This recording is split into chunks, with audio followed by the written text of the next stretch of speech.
കഴിഞ്ഞ 3 ദിവസമായിട്ട് സർക്കാർ എന്തുകൊണ്ട് വന്നാലും 2 മണിക്കൂർ ചർച്ചയാണ്. സഭയിൽ ഉന്നയിക്കില്ല, മിണ്ടില്ല. പക്ഷെ പുറത്തു പോയി മിണ്ടും.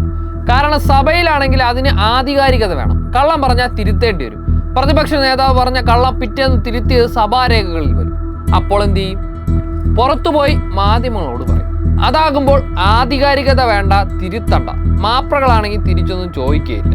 ഇതാണ് എപ്പോഴും സതീശൻ ചെയ്യുന്ന നടപടി. ശബരിമല സ്വർണ്ണപ്പാളി വിഷയത്തിൽ സഭയിൽ സതീശന് ഒന്നും പറയാനില്ല, ഒരു നോട്ടീസും കൊടുക്കാനില്ല, ഒന്നും ഉന്നയിക്കാനില്ല.